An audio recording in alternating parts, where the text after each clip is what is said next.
শেখ হাসিনা পালিয়ে গিয়েও তেমনি বড় ধরনের চক্রান্ত করছে বাংলাদেশের স্বাধীনতার সার্বভৌমত্বের বিরুদ্ধে। চট্টগ্রামে আওয়ামী লীগ নেতার কোম্পানিতে পাওয়া গিয়েছে অজস্র পরিমাণে KNF এর ইউনিফর্ম। আওয়ামী লীগ নেতা সাবেক এমপি আব্দুস সালাম তার নিজস্ব কোম্পানিতে এই ইউনিফর্মগুলি তৈরি হচ্ছিল। এটার মাধ্যমে প্রকাশ পেয়েছে যে আওয়ামী লীগ বাংলাদেশ থেকে চট্টগ্রামকে বিচ্ছিন্ন করে দিতে সম্মত, এমনকি বাংলাদেশ থেকে চট্টগ্রামকে বিচ্ছিন্ন করে দিয়ে সেখানে চিরতরে আশ্রয় গ্রহণ করাই তার উদ্দেশ্য।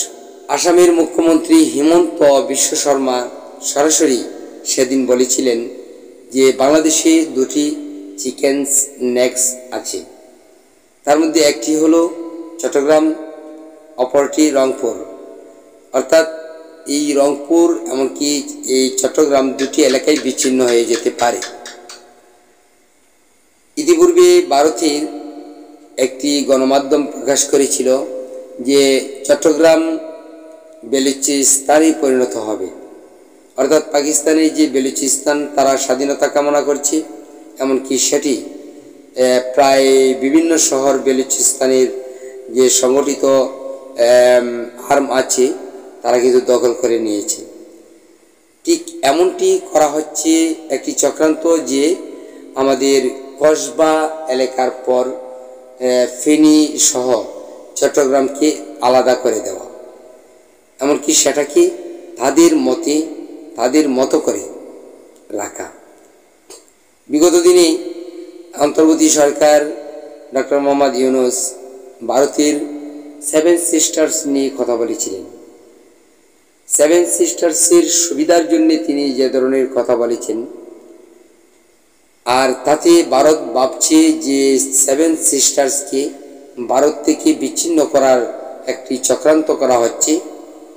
আর এই উপলব্ধির মাধ্যমে আমরা তো বসে আছি, আমাদের কোনো ক্রিয়া তদবির এরকম হয় নাই 7 সিস্টার্সের বিরুদ্ধে, কিন্তু ভারত ঠিকই গোপনে গোপনে বাংলাদেশের এই অঞ্চলটিকে অর্থাৎ চট্টগ্রাম অঞ্চলটিকে বিচ্ছিন্ন করে দেওয়ার জন্য মহা চক্রান্ত আঁকছে।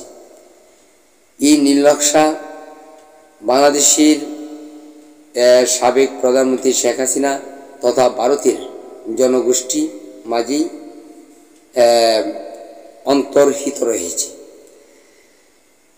আর এটা ভাবছি বিশিষ্ট রাজনীতিবিদ, জ্ঞানী মহল, বিশেষ করে আমরা বলবো যে কিছু কিছু সংবাদ মাধ্যমে এরকমটি প্রকাশ পেয়েছে যে মণিপুর এর যে সশস্ত্র গোষ্ঠী আছে যারা নাকি বর্তমানে স্বাধীনতাকামী, এমনকি মিয়ানমারের কিছু বিদ্রোহী গোষ্ঠী আছে, তাদের সঙ্গে এই KNF সদস্যদের যোগাযোগ আছে। ওরা সক্রিয়ভাবে কাজ করে যাচ্ছে, শুধু ইউনিফর্ম নয়, তাদের অস্ত্র ভাণ্ডারও আছে যেগুলি নিয়ে তারা সক্রিয়। KNF এর প্রতিষ্ঠাতা নাথাম বোম, সে আমাদের ঢাকা বিশ্ববিদ্যালয়ের চারুকলা বিভাগের ছাত্র। এত বড় একটি চক এঁকেছে এই বাংলাদেশে বসে, যেটি নাকি বাংলাদেশের সাবেক প্রধানমন্ত্রী শেখ হাসিনা থাকাকালীন অবস্থায় এটি হয়েছিল। ফ্যাসিস্ট হাসিনা তার মাধ্যমে এই চকটি এঁকেছে, এমনকি সে জানে যে সে একদিন ভারতে পালিয়ে যাবে, সুতরাং তাকে এমন একটি সংগঠন করতে হবে যে সংগঠনটি তার ভবিষ্যৎ গড়ে তুলবে।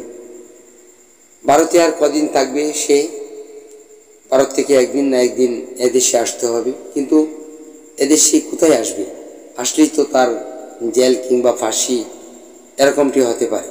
সুতরাং তার ইচ্ছে এটি যে চট্টগ্রামকে বিচ্ছিন্ন করে এই চট্টগ্রামকেই নিজের করে থাকা।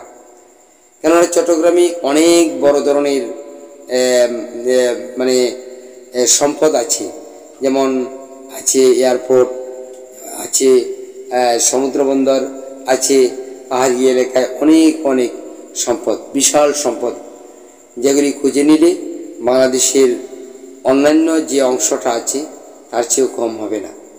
সে এমন একটি বৈচিত্র্যময় স্থান, এমনকি এমন একটি সম্পদময় স্থান বেছে নিয়েছে, যেটা দখল করার পর সে ভারতের মগজে থাকতে পারবে। অর্থাৎ সেভেন সিস্টার্সকে সকল সুবিধা দেওয়ার জন্য এই চট্টগ্রাম, আর চট্টগ্রাম যদি এই সেভেন সিস্টার্সকে পুরোপুরি সুযোগ সুবিধা দিতে পারে, তাহলে সে ভারতের মাতার মণি হয়ে থাকবে।